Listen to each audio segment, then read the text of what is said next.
ఈనాటి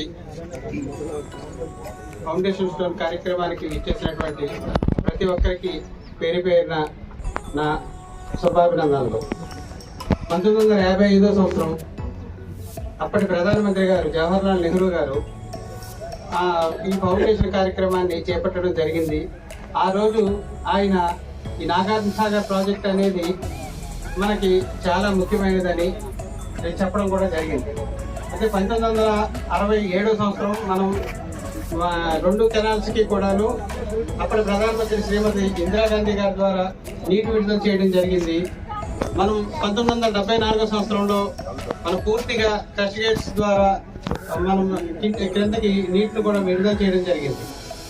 ఇది ఎంతోమంది మేధావులు, ఎంతోమంది కార్మికులు శ్రమ ఫలితంగా ఏర్పడినటువంటి ఈ నాగార్జున సాగర్ ప్రాజెక్టుని మనం అందరం కూడా ఎంతో శ్రద్ధతో చూసుకోవాలని మనందరినీ కోరుకుంటూ ఈ అవకాశం ఇచ్చిన అందరికీ పేరు పేరున శుభాకాంక్షలు తెలుపుతూ ఈ కార్యక్రమానికి చేసిన అందరికీను మరొకసారి ధన్యవాదాలు తెలుపుకుంటూ ఇరిగేషన్ డిపార్ట్మెంట్ సీనియర్ అధికారులకు, జూనియర్ అధికారులకు, అలాగే ఎస్పీఎఫ్ ఆఫీసర్స్ నుంచి irrigation department admin staff, office staff అందరికీ, అలాగే ఇక్కడికి వచ్చిన ప్రింట్ అండ్ ఎలక్ట్రానిక్ మీడియా పెద్దలందరికీ, అలాగే స్థానిక ప్రజలు ఏదైతే ఫౌండేషన్ అప్పుడు ఉండి ఇప్పుడు వరకు స్మరించుకుంటారో వాళ్ళందరికీ కూడా నా యొక్క కృతజ్ఞతలు.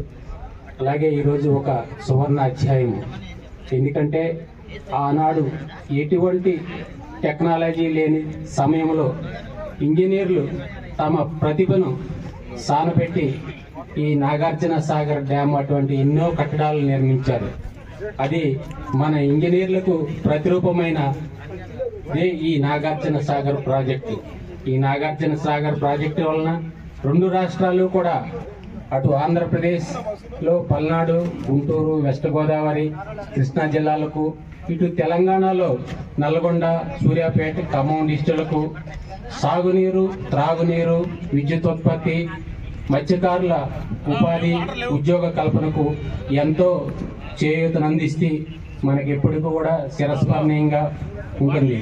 అలాగే ఈ నాగార్జున సాగర్ ప్రాజెక్టు మన వలన మన వీళ్ల భూములు సిరులు పండాయి. సిరులు రైతులను ఆర్థికంగా బలవంతులను చేశాయి. గ్రామాలు పట్టణాలు అయ్యాయి.